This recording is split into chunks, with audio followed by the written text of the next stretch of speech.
Welcome to the Blackburn End Podcast. There's no real news once again, or no major news, so there's no point in any headlines. Let's just get straight into it. So, Mark, are you ready for another chat, another little chinwag like we had last week?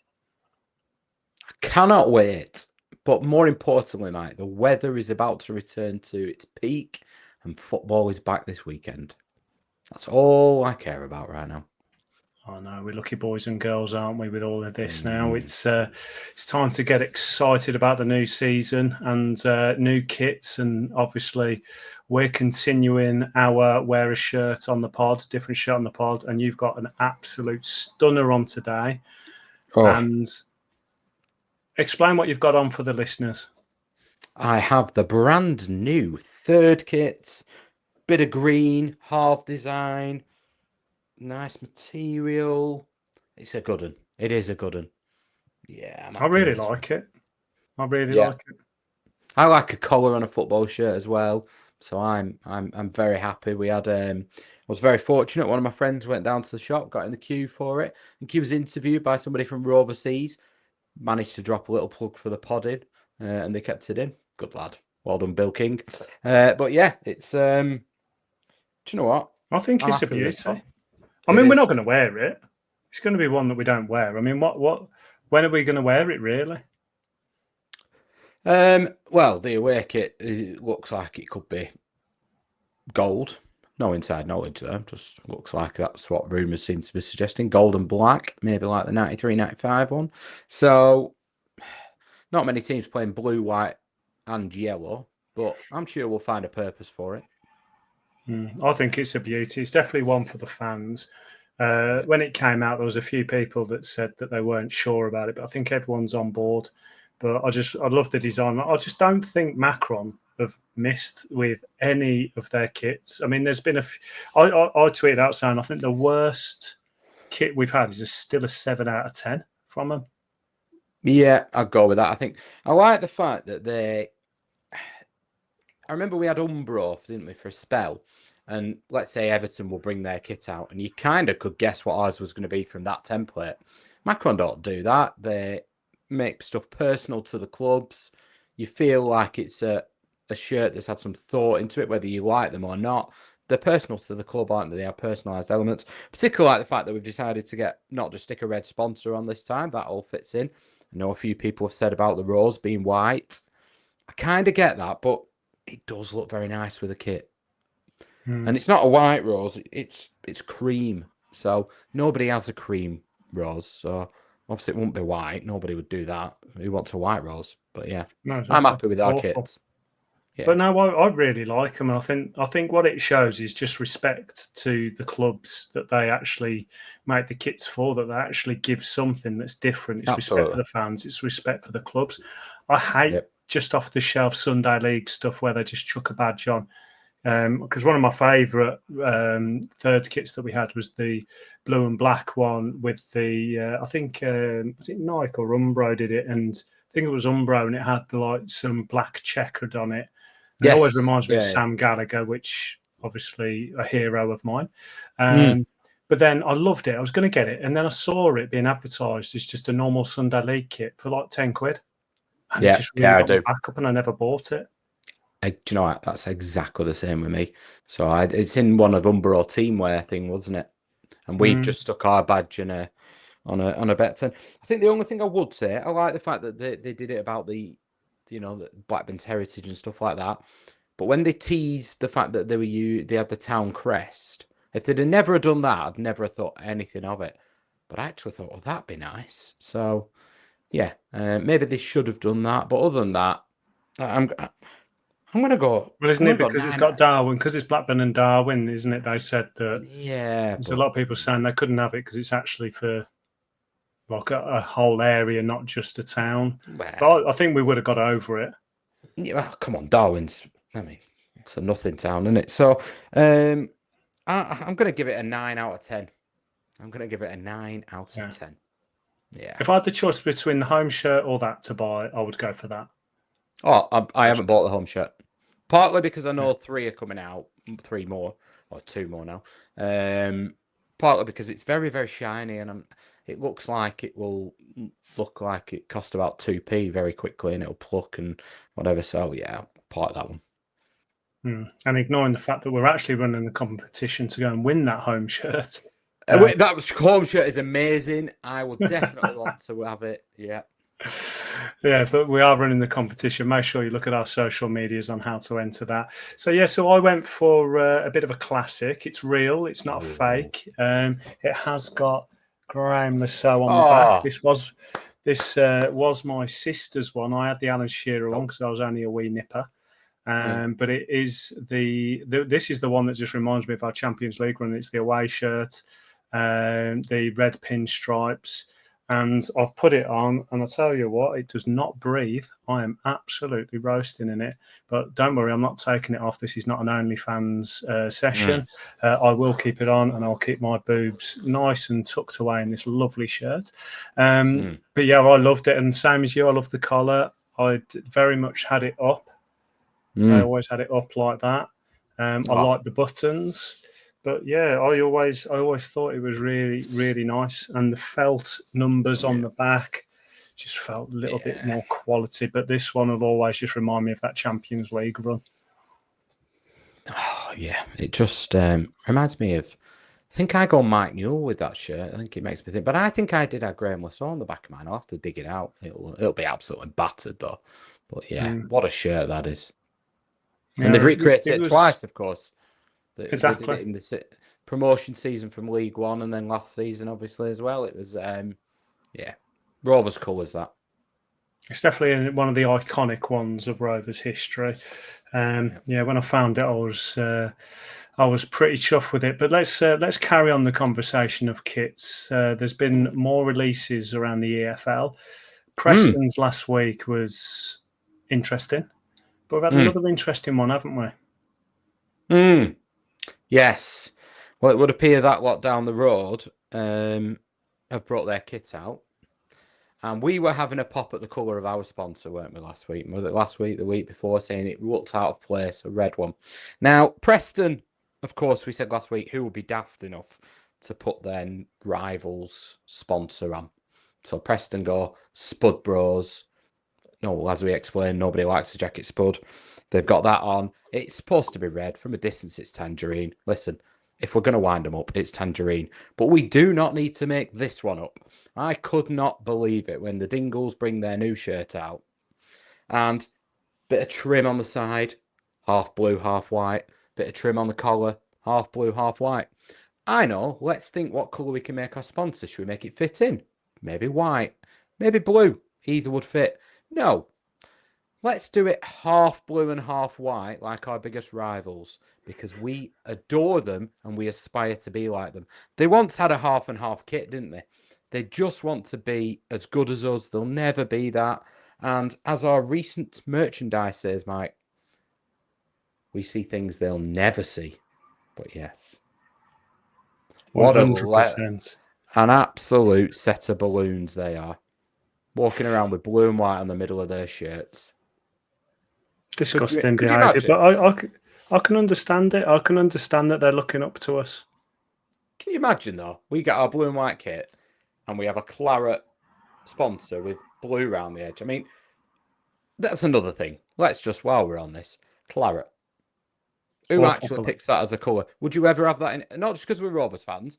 You're not telling me anyone in the world is designing their living room and goes, do you know what colour this needs on the walls? Claret. No. Nobody does. It's not even a real colour. Nothing else in the world. Genuinely, in sports, claret for me is the worst colour.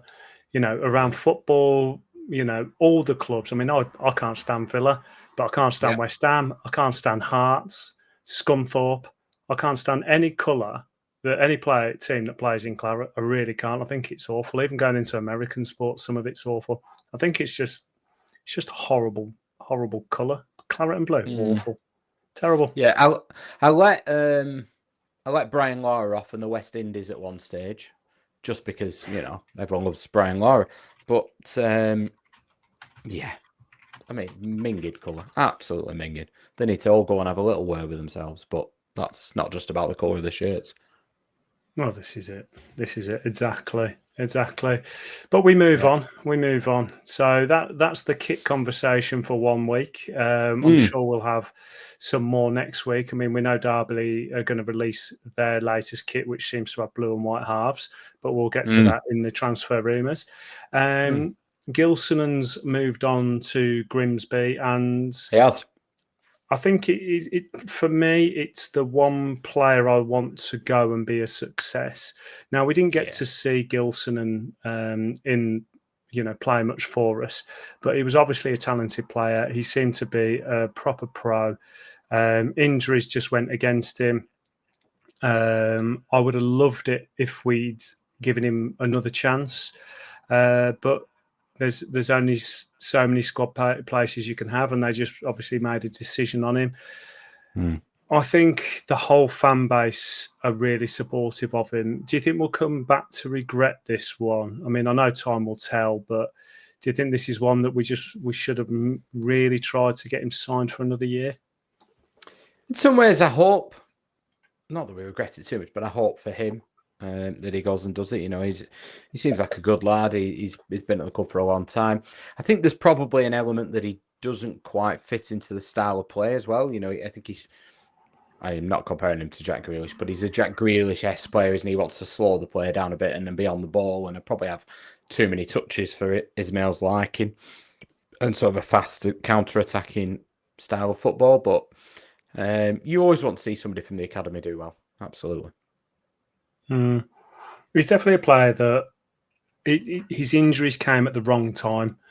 At this stage of his development, you needed him to have shown something in the first team for us to commit. Harry Leonard did that. He came into the first team, he got some goals, he showed he could do something, then he got a couple of major injuries, but he showed enough at the pro level. Where Gilson, it's like the injuries came just a year too early. If he'd had an opportunity to come into the team, show that little bit more, I think we would have had a player on our hands. I just think it was timing with him. I also think that the previous management were not keen on giving youth a chance. So when he could have had a chance at the back end of the season before as well, he never did. I think he's been a victim of circumstance as well, hasn't he? A bit of bad luck, injuries, management that want to go with people as tried and tested. Had Thomason been in charge, had Ismail by the looks of it been in charge, he may well have had a chance and it might have been a different story. But we are where we are. Hopefully, the fact he's got to move to a league club, and I think he played 30 minutes after a couple of days after signing a friendly. So good luck to him. Yeah. Exactly. Other than that, there's no real news on any outgoings or anyone that's left us. We have got pre-season coming up, and that is starting with Stanley this weekend. Is it? This weekend. Yeah. And then we move on to Spain, and that's been announced today, hasn't it? Yeah. So they've also got a training camp in Murcia. And we have a game at the Pinatar Arena, the well-known arena. There's a lot of teams, to be fair, are going out there and playing. I think Wrexham might be somewhere out there at the minute, and Wigan. But yeah, Qatar Sporting Club Qatar were playing on Tuesday, the 22nd of July at 7 p.m. And on the Friday, the 25th of July at 7 p.m, we're playing Elche. Obviously, I think they're the Liga club. They might have been relegated. They might still be up there. But yeah, I mean, it's a decent trip abroad. It is not too far from Benidorm. I have a funny feeling a few people might be going out for the football, obviously. Yeah, if I can't quite catch that, I'm afraid, but I would have enjoyed that. Yeah. Yeah, I mean, it should be good for the team building, getting the team ready. We was hoping to have a few more players on the plane going with them. We have had some contracts signed, some of the youngsters. It's, what's his name? Silver Easy, is it? I think there was a couple of teams looking at him high profile, especially in Italy. He signed a 2-year deal. So he's a player that, is someone to look forward to. Was there another one that you said that had signed as well? Jake Batty's obviously been confirmed, hasn't he? But yes, Jake Batty, 1-year deal with 1 year option. Your option. Silverez is, I think he's a lad that you sent the young centre half. I think he's 16. We signed him from Stanley, highly rated. But yeah, he's an absolute man mountain, and that's it really at the minute. But we are looking obviously and linked with who would appear we're after a centre half, wouldn't it? And still after some wingers, which is not surprising given the makeup of the squad right now. Yeah, I mean we're hearing rumours left, right, and centre. It's really difficult because when we're on here, we're trying to give people facts rather than the rumours. But at this moment in time, it is all still rumours. Rumours are that Dolan is being linked to a move to Turkey and is demanding 20,000 a week. Apparently, they've come out and said that he's holding out for a Premier League move. He's still got nothing. We're a week into the for him being a free transfer. We're seeing all these mad training reels from him, doing really weird training with like water bottles on his back and stuff. It made me laugh. And I know that that's meant to be sloshing around to give him different balance and stuff for his muscles, but it still made me laugh. I don't really want to talk about Dolan too much because he's not our player anymore and he's not going to be, but it's really fascinating now to see what's really playing out because you would have thought that there was something there. Now, he couldn't talk to English clubs officially until he became a free transfer, but surely his agent was doing agent things and finding out who was interested. But it seems like he's getting more interest from foreign clubs, which is going to be bad for us because it means we don't get any compensation. But they could have talked to him since January. So we're a week into it. So is he asking too much money? Is he got a sense of grandeur and thinks he should be higher than the offers he's getting? I don't know really what he's playing at here. Well, Rovers sort of suggested he's just seeing what the market is, doesn't it? That would lend itself. So the quote from Samson Sport president, I'm not going to say his name. We're interested in Dolan, but he wants to play in the Premier League and is beyond our budgets. We can't exceed €1 million in salary unless it's for a marquee signing, and Dolan isn't that. Dolan is a player we like. So that, my maths is not very good, as we all know. But €1 million a year works out roughly about €20,000, doesn't it? So that would make it sound like he wants more than that. So I think Wolves have been linked as well, but part of the problem might be here that Premier League teams are only coming back this week. But the other problem is he's marketed as a free transfer, but he's not. If you're in England, you're going to pay, well, you either agree a fee with us or we go to a tribunal, and you would imagine he's going to command at circa 3 million. So, he's played an awful lot of football, and that's what counts, and he's young. So I think a few teams might have maybe sounded Rovers out as well and said, what sort of money would you be looking for? And quite rightly, we'll have said, enough. What we don't want is him to go abroad, though. I mean, you've said for a long time now, you could envisage him in the SPL, and that would be a bit of a nightmare. I mean, if his motivation is to play at the highest level, he'll be holding out for a Premier League move potentially. If his motivation is a combination or more financially motivated, which we don't know that.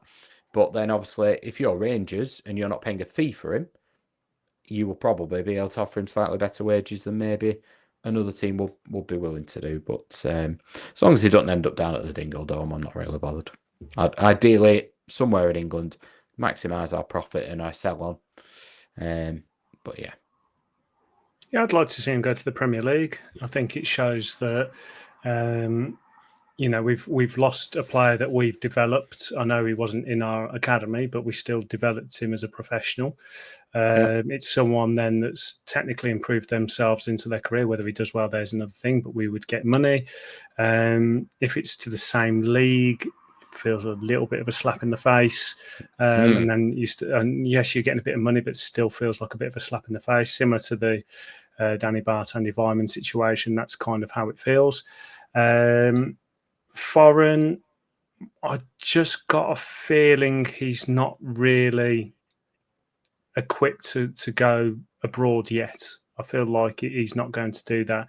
the reason I've said the going up to Scotland is he'll get decent cash there. I think one of the two big ones there will give him decent money.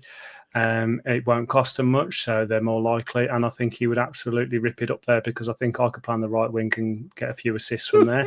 So I think get to play some European football in front of some very passionate fans.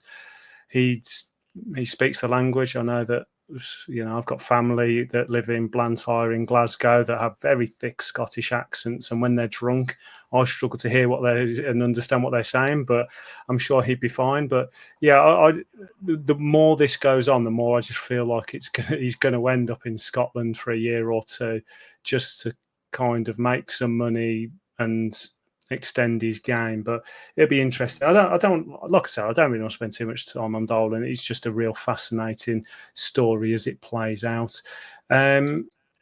Obviously we've had players leave. We already had holes in the squad. We've not seen many holes being filled with players. The rumours are that we're still looking for a goalkeeper, we're still looking for a winger, we're still looking for a midfielder. I thought we would be looking more at defenders after you convinced me. Are we just looking around to just improve the squad now, or are we still looking at particular positions?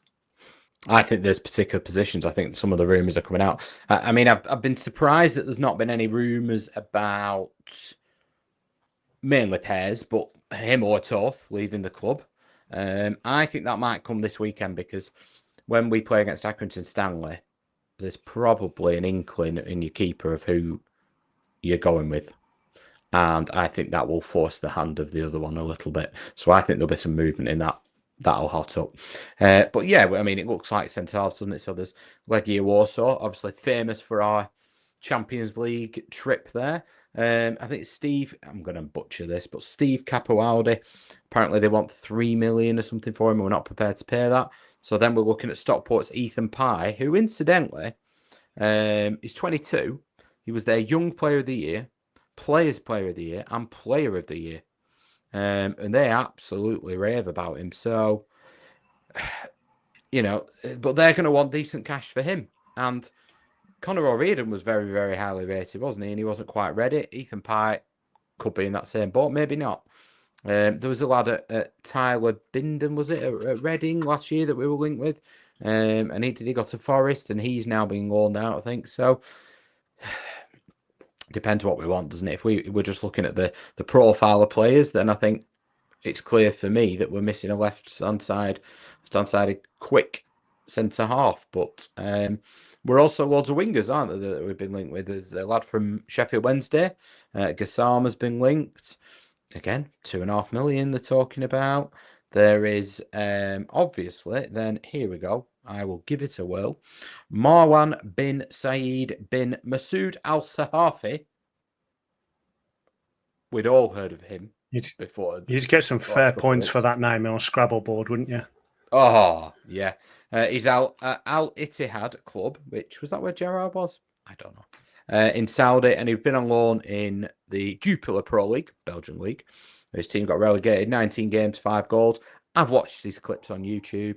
Basically, he fits the bill of what we're profile player we're looking for out wide. He's absolutely rapid, great on the counter-attack. Does look like there's a bit of work to do with his finishing and end product, but that's what we're going to get, aren't we? We're not going to get somebody who's going to do all of the boxes ticked, as we talked about loads. So it would appear we're looking for those areas, but that's not a great big surprise to anybody, I don't think. No, and we're hearing rumours that the owners are potentially going to start backing us financially. Whether that's true, it'll remain to be seen. But we are starting to see us being linked with some £2-3 million players. And it's quite interesting that that's starting to happen now. Like you said, the profile of player we're looking at is fitting the manager's style. And the manager's style is completely different to what previous managers have done. So once again, we're changing the way that we work. So they have to back him. And now you're getting to the point where these physical attributes are expensive physical attributes. Now, if you're going to go and buy a certain player that can maybe, he's big and strong, you can get big and strong players relatively easy in football, but trying to get them that are fast, skillful, maybe a bit, you have more of a finished product, that's a little bit of a rarer commodity. So I do think that they are going to have to back him. It is a thing where I think that as we've spoken about with the previous years, we are just going to see a batch of players come in. We've just seen 3 quickly sign. I think we are going to see a batch, but I am quite excited about the fact that we are being linked to some players that people seem to rate now. Like you say, this Ethan Pye, if you're winning awards at your club, there's obviously something about you. If it's a risk, it's probably a little bit more of a calculated risk than, some of the other ones that we've had to make. Conor O'Riordan, that's a little bit more of a development one. With this Ethan Pye being, I think he's 22, 23, something like that. He's played some men's football, which is what you want. He looks like he's quite big and quite strong. He's left-footed, exactly what you said, so it's fitting that profile.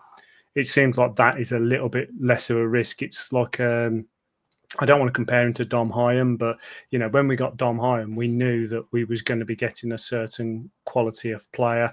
So you know what you're going to be getting with this kind of player.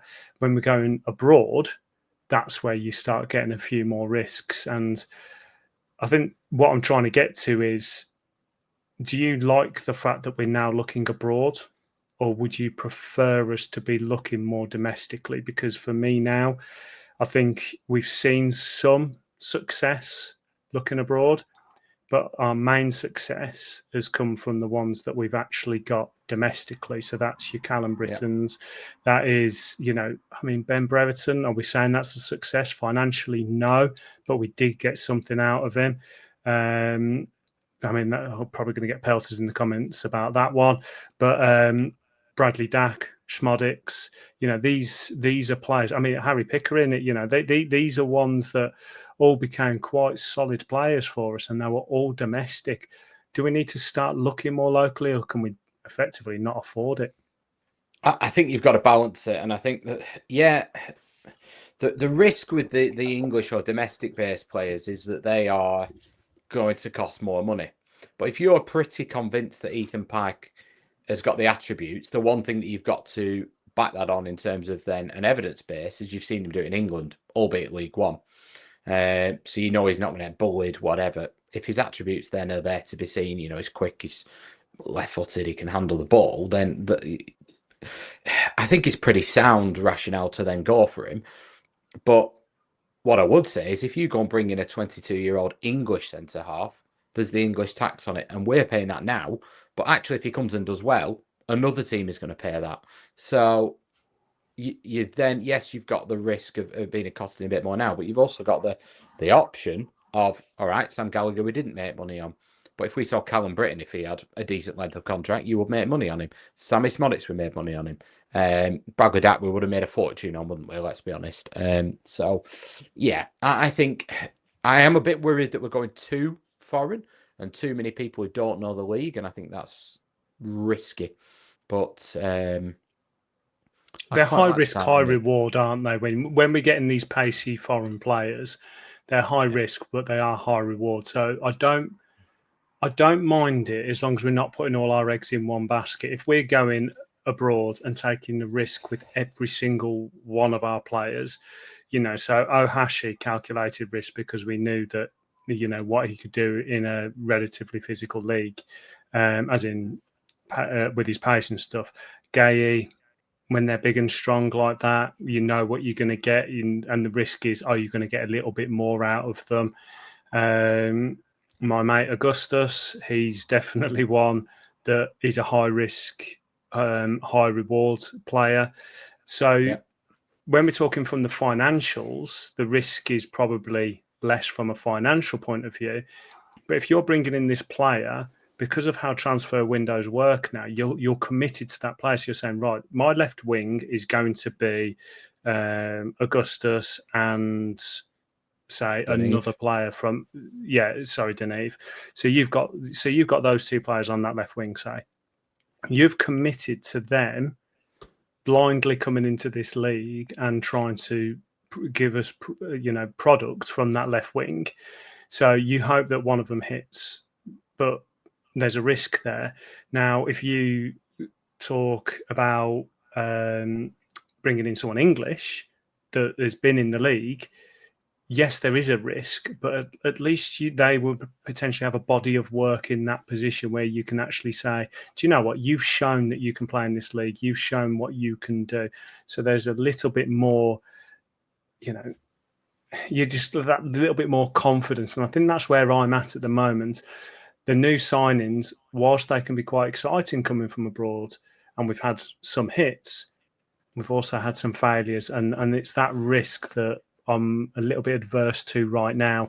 I would just love to see two signings, even just that are proper. I mean, for sure, okay, I'm on a little bit more of excitement than a Forshaw signing. I'm sorry, but I want to see someone that I can be excited about that is bought from the domestic leagues. Yeah, I think you just need to get that balance, don't you? There's loads of things that go into it. Moving to a foreign country, not knowing the language potentially, not being able to play 2-3 games in a week, the physical element of the league. We know how demanding the championship is. But I think just like you say, having those people that you could turn to if you need them and you can just hang your hat on them a little bit is important. And that's my concern with Barton and Vyman leaving ultimately. I think we need to just be mindful we get the balance right. That said, if I move to Essex, I think I'd have a bit of a culture shock down there anyway. So it's not just that. It takes time to adjust where you are in the country sometimes. But I think it's just, if you've got one or two, the risk is okay.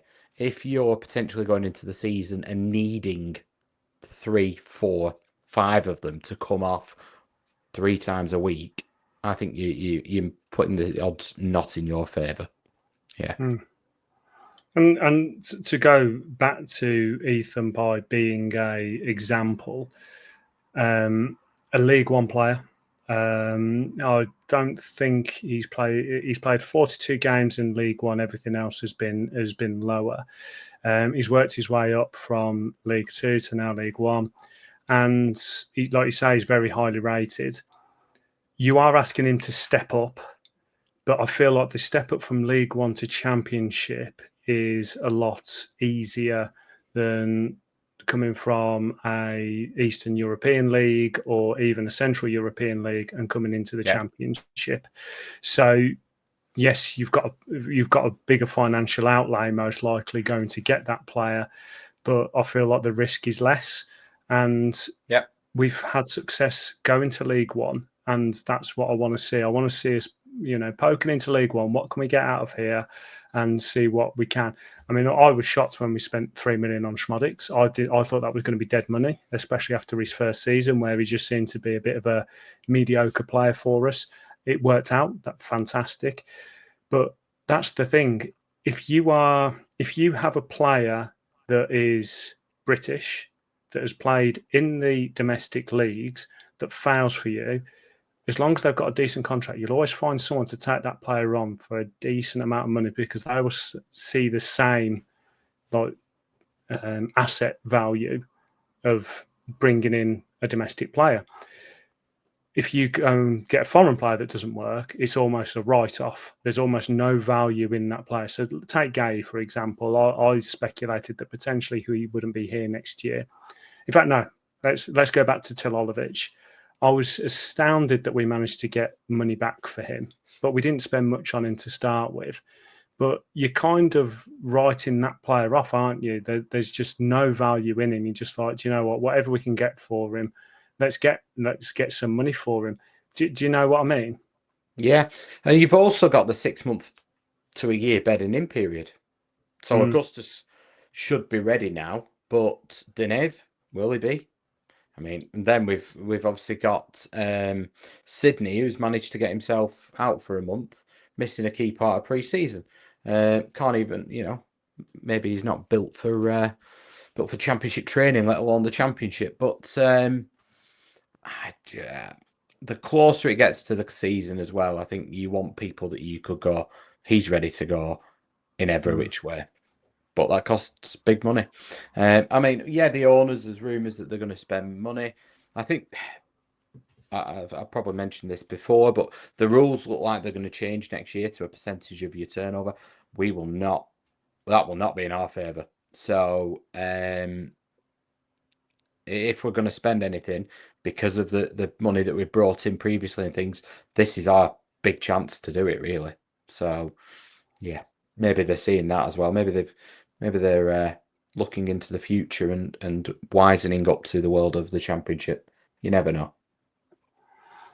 No, and I hope so. And this is going back to my reckless speculation about the forums being moved, that they were looking to do something that was a little bit more exciting for the fans. So then the next time you had a forum meeting, you can't go in and say, we don't spend money, you haven't done this, you haven't done that, because then they can actually look back and say, well, actually, we have gone and spent X amount in the last few weeks, and it kind of disarms the fans. So I did have a reckless speculation theory on that. But actually, I'm glad you brought up the injury, because it's another player that's got injured with Sydney. You know, we was excited to bring in a player like this, and straight away he's got injured. I would love to have a go at the strength and conditioning. It's one of my favourite pastimes on this podcast, is to say that we have far too many non-impact injuries. But it looks like he just rolled his ankle, didn't he? Which anyone could do. It seems like an unfortunate one more than anything else. But was it that we were trying to push in too hard? I don't know. But it just shows that we're going to need that depth, and we're going to need quality of depth. Absolutely couldn't agree more. And I go back to what they'd said before the season ended last season, and they talked about how they needed to get players in and get them up to speed and get them robust for the season. And the longer it goes on, we're not alone in this, by the way. The transfer window's always slow, but the longer it goes on, the more their chance of making it through a full season is decreasing. No, exactly. And I feel like the goalkeeper situation does need to get wrapped up pretty soon. I completely agree. I think we're going to find out on Saturday.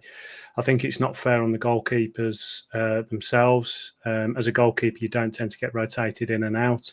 You can't really fight for the position in the same way. So unless the starting goalkeeper makes horrendous errors, you don't get that opportunity. So whoever's leaving, and I personally believe it would be pairs. I think they're going to roll with Toth now. I think it would be just good if we could find wherever he's going to go, just let him go, get the money, whatever we get, and just bring someone else in.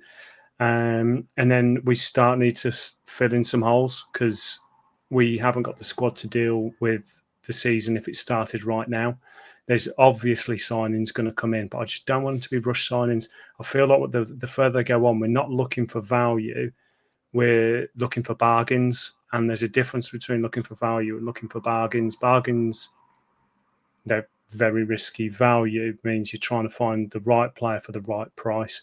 And the further we go on, the bigger the risks are going to be, and I just don't like it. Yeah, I think it's just starting to tip again, isn't it, into the squeaky bum time? Yeah. And we're not being negative, you know. We're just we're just being excited fans that just want to see some 5-minute warnings on the social media, so we can all perk up and get excited. I mean, I was looking at all the rumours again, and I'm not seeing anything. And I used to go on the BBC gossip column, and it would have all the gossip out of all the papers and stuff. And I used to love hearing Blackburn being linked, but it's just not the way we do things anymore. So we're all here just refreshing social media, hoping to see something that actually has a bit of substance. I want to see us just making some moves pretty soon. We're hearing nothing about what's happening in India. Apparently, like you said last week, maybe the week before, that there's some new financial things that we can do to keep the club running, which hopefully means that we can start putting some money into the playing squad. I just want to see some movement again. It feels like it's stalled a little bit, and I know that it's only been a week and a bit, but it feels like a lifetime, because the season now feels like it's fastly coming. We know the fixtures. Preseason is really involved now, and I want to see some players coming in now. 100%. I mean, what are we on? Week 3, week 4, week 3 of preseason. So, yeah, it's all quiet on the contracts as well. Where's these contracts? I think it becomes even more imperative that we renew them, because we need to get rid of those players that are worth some money if we're not going to renew them. But as we've just talked about, that increases the chance, if you're going to replace them with foreigners, it increases who are coming in even later. These players like Travis become even more important. So, yeah, it's just, I'm all right with it. I'm calm enough at the moment, but I'm just starting to think you've got a lot of work to do. There's a lot of work still to do, and I think I'm sure they're extremely busy, but they need to start getting a couple more over the line and sharpish. But Premier League I've seen some positive stuff. So. Well, exactly. And I mean, we said that there's not many players in our squad that we're worried about losing that are currently there to Premier League squads. I think the only one that we really want to tie down quickly is Callum Britton, because he has some serious value in him. The next one's obviously Travis, and then we've got your Tronstads and so on as well. If we could get Britain signed up with no stupid minimum release clause, I'll be really happy. And then, like you say, these Premier League clubs come back and they start to make decisions on players. We might see a couple of loans coming in. I didn't expect loans to happen quickly. They rarely do. But the permanent signings I wanted to see, but I can't see any Premier League clubs us competing with any Premier League clubs for any players, and I can't see any Premier League players that aren't making it in their squads coming down to us. So, the kind of pond that we're fishing in, I was hoping there'd be a few more bites. Yeah. I mean, Dolan, I know we're not harking back to him, but Bristol City have been linked with him. Well, you'd be very disappointed if that was the case. But that kind of shows where other teams are at as well. There's not many signings happening at all. So we're not alone in this. I don't want people to feel like we're behind other teams, but I just think we are behind where we need to be. And the club have said that themselves in terms of we need these players in. If you're going to play this high energy football, then you need to get them fit enough and get them through the door. Otherwise, you're playing catch up, which we seem to do a lot. No, and we need to get a step ahead because we haven't got as much money as we'd like. So you do want to strike while the iron's hot, get the people in when they're available, try and get some value out of the players that you're buying. If it's not available, just move on. You just put them to one side, and if we get a chance later, we can potentially move for them. I'd like to see a solid centre-back coming in really quick. I think that's what will make me more comfortable. If I could get a Callum Britton contract and a new centre-back by this time next week, I'll feel a hell of a lot more comfortable than what I do now, because when I've looked at other squads, I know they're not signing players, but other squads, I do get a feeling that they've got a little bit more solid base than what we have right now. We have lost some solid players that have did a lot for us come the end of the season. They have gone, or they're not signing new deals. So things are a little bit up in the air. I'm not being overly negative. I'm just being realistic. And the realistic part of me is saying that when you've got players coming in and getting injured straight away, it is a little bit concerning when, especially last season, we just said we didn't have that quality in depth. But we'll wait and see. We'll wait and see. Yeah, I think we're weaker than we were at the end of last season, weren't we? And we all agreed we needed to improve. So there's a lot of work to do. That's all we're saying. And we said we've got Jack Batty signed up, so they obviously feel can't see him going out on loan too quick. I think they are going to have a good look at him and see what he's at. Because how old's he now? 22. 22. Yeah, so, I mean, he's been on loan in League Two. The he's 20. Only 20. He's only 20. Jeez. Oh, yeah, so he could. So, to be fair, he could go on. He looks way older than 20. Sorry, Jake. I know I look way older than 42, but yeah. I mean, I suppose, yeah, he could go out on loan, to be fair. Probably needs to go League One, doesn't he? He's done League Two. Go to League One. But yeah, I think you're right. I think even if we're not seeing a transfer through the door, as much as I would like one, I'd love an Ethan Pye through the door this week. I think that will be a statement. But if you imagine if this slammed 3 5-minute warnings in 3 days and it was Travis Tronstad and Britain, you'd be as happy as anything, wouldn't you? So, it's easy wins for them. Well, don't seem to be that easy wins, but yeah, I know what you mean. Yeah. I'd find it really interesting what kind of wages those three would demand now, because when they obviously Travis when the last time he signed a contract, it was like proper first team contract. Tronstad would have come in on a decent one, but Britain probably didn't for his deal. No. I think Travis is.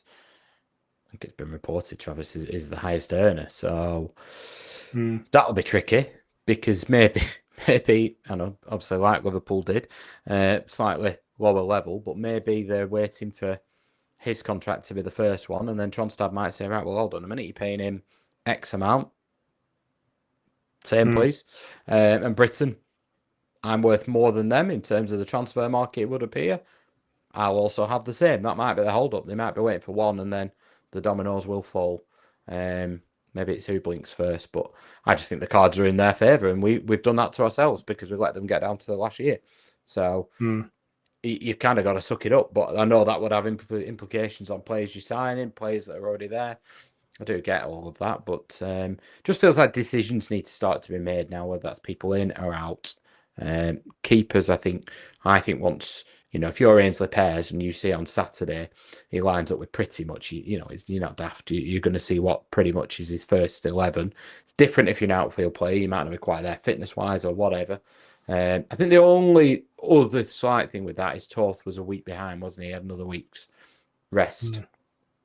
But well, that's the thing. I did actually think he could start Pears, but then say it's, Toth is to keep it live, to keep them both happy. It might be he starts with Pears and then Toth comes on in the second half, and it'll just be because he didn't have a week of training, and it's just there's going to be some stupid excuse that comes out. If Toth played the whole game, it's a pretty obvious one. But I think it's going to be probably starts with Pears. Toth comes on at half time, and there's some excuse saying, "No, I did that because Toth was a week late coming back." Something stupid like that, and it will just keep the wheels turning for a little bit longer. There'll be some mind game being played there, but there's definitely a decision I think that's been made already. Yeah, I think, and I think we're both in agreement that it will be Toth. So Pears will also know that, and that's why I'm a bit surprised there's not been more made of it, unless they've said, listen, you two come back and fight it out. So in which case, then you're looking for the managers to give an indication to you, aren't you? And that will be when pretty much the first 11 start, and if you're in it or not. But yeah, I think it's in our own interests to sort that one quicker, I would have thought as well. So yeah. I'm just having a quick look. There were a couple of others. There was Mullicky Matthews, who's penned a new deal. That's the one. That was because he was the one that people have been looking at, haven't they? He was, and then there is also David Ordegan, who's come from Wolves, linking up with the under-18s. So, yeah. Nice. And we lost a 13-year-old to Chelsea for 750,000 that everyone keeps forwarding to me. Madness. I don't know. What was you doing at 13? It definitely wasn't being worth 750,000, I'm guessing. I think I probably was, to be fair, but I was going under the radar at the time, and then I peaked at 14, and then it was all downhill from there. But I mean, I can't believe we've lost the new Freddie Adu. That's what I'm gutted about. But hey ho, Freddie Adu. I have a Freddie Adu shirt as well. Of course you do. I do. I do. It's crazy to say. It's crazy today, but I do have a Freddie Adu shirt because of his. It was back when you could first start getting the real, but obviously not real shirts off the old internet. And I was a big Championship manager fan, Football Manager fan, I think it was when he came in. And me and my mates just decided to borrow some random shirts, and I got a USA Freddie Adu number 11 shirt. It's not the most random shirt I have, but it's one of them. I think the most random shirt I have is an FC Innsbruck shirt. Where on earth is FC Innsbruck? Austria? Is it Austria? I'll go with it. I'm not even going to Google it. I'm just going to completely speculate that it's Austria. Agree. And it was for £5 at Sports Direct, and I was like, "That's random. I'll have that." Do you reckon in Sports Direct equivalent in Austria they have Rover shirts there for £5? Don't know. What's Do you the know world? what? I hope so. I hope there's a random podcast in Austria and they've started wearing Rovers shirts that's random. Yeah. Maybe. Yeah. So, while we're on to random stuff, they've got these from Plagiarism Begins at Home.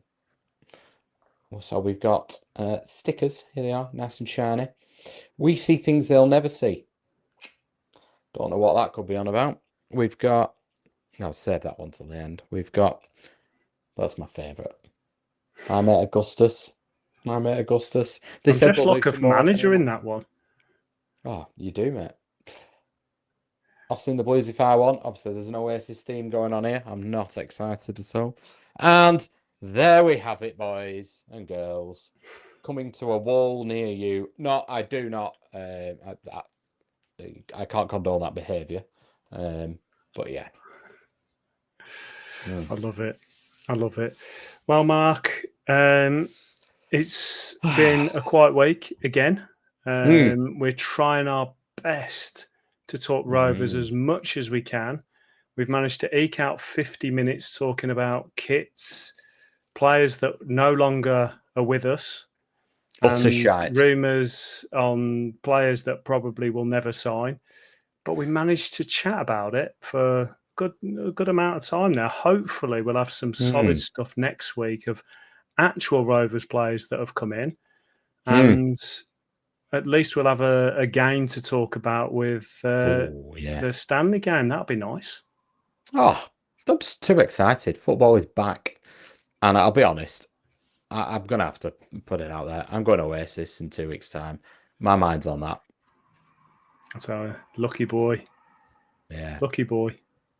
Yeah. I don't get to go out much. I need to fill out too many forms to the wife, and I'll get swamped in paperwork just trying to have a pint with the lads. So surely it's just the fridge calendar, write it on that it's in. That's like set in stone. Then no, you have to file them in advance. Married life, mate. Married life. It's happy wife, happy life is true. Yes. Although to be fair, no, I'm only joking. My wife is good. She's not that bad. She did let me go to. She's not that bad. No, she did sign off that I went to Marrakesh for the weekend with my mates because it was cheaper to go to Marrakesh to a 5-star hotel for the weekend than it was to go down to the south coast. That is ridiculous, isn't it? So we did that, and I thought, brilliant. So me and my mates, we've known each other since we were 16. We went away, fantastic time. I'll be honest, going to Marrakesh Centre, pretty stressful, especially as a bald man when it's that hot. And I thought, what a wonderful wife. How brilliant's this? And when I'm there, I get a text saying I've just booked to go for a week away with the ladies to Tenerife. I was like, it was all a ruse. I get a weekend, she gets a week. You've been done. I've been done. So hold on. And this is very off piece now. So you had to ask, and she's just gone in with, I'm going for a week. To be fair, I'm not sure I had to ask, but I like to cover the bases. Okay. You know, you've got to be sensible in these situations. If I just book it, you know, you're playing with fire. You know, she's got the keys to certain things, you know, so I need to keep things happy. You know, so she's in control of that. I don't want to risk it. So it's like, you know, you go cap in hand and you say, like, oh, the lads are going to Marrakesh, you know, it's all I don't want to go really, but yeah, you know, it's a stag do stroke, everyone's 40th, you know, it's going to be tough. You know, I don't really want to go. I mean, I really want to stay home. And she's like, no, you go. It was all a ruse, mate. She's got me in, and then she's like, oh, we're booking to go to Tenerife. Is that okay? And it's like, she's got me over the barrel then, isn't she? I think what I'm hearing here, though, is you've got some days in lieu. That's what I'm hearing. Mate, I have so many days in lieu that I'm ready for these away days this year. Because I've had to give up going to so many games because of coaching, because of having bloody kids. I mean, who decided to have kids for a start? Then, you know, getting married, you know, I've got days in lieu, and this season we're going to get promoted. I want to be part of it. So I'm going to be getting my kits. We're going to be going to some away games. We're going to be having some pints with the listeners. We're going to have some right old good time. Sold. It's decided. There we go. That is on our Blackburn End calendar. Away days. Done. That's locked in. There we done. We'll figure it out. We'll let everyone know when we go in. And Mark will even buy you a pint. He won't. No? I've left my wallet at home. Fair play. Well, it's been good, Mark. Next week, we will have more to talk about. Let's be positive. We're going to have signings. We're going to have a nice win with Stanley under the belt. There's going to be no new injuries, nothing to talk about. It's all going to be positive signings, isn't it? Yes, 100%. Yeah, busy week this week. And then we've got Fans Forum next Monday, so we'll have to probably record a different day, but hopefully we'll have the minutes from that out the week after. So then it's starting to roll. You can see the plan coming together. Lovely. Great stuff. Well, cheers for joining me, Mark, and thanks everyone for listening. Keep sharing. Remember the competition on social media. Keep tagging people. We're seeing people sharing it, but not tagging. The whole point is you're supposed to be tagging people. You know, get them subscribed to the channel. We want to see those numbers coming up. And obviously down below, make loads of comments. What do you think of the new third kit that Mark's wearing today? I think it's an absolute beauty. Other questions like you have for us, ask us questions. It'll help us if we do have quiet weeks to actually talk about stuff. It could be about Rovers, it could be about general football, it could be about me and Mark. We don't care. Just ask us the questions. And also, what kits have been your favourites over the years? Where does Macron rank as a brand for you? Where is it compared to Nike, Umbro, Asics, even the dreaded Lonsdale of the world? So put all the comments down below. Keep sharing us. Keep doing all the good stuff. Have a great week, and we'll see you next time.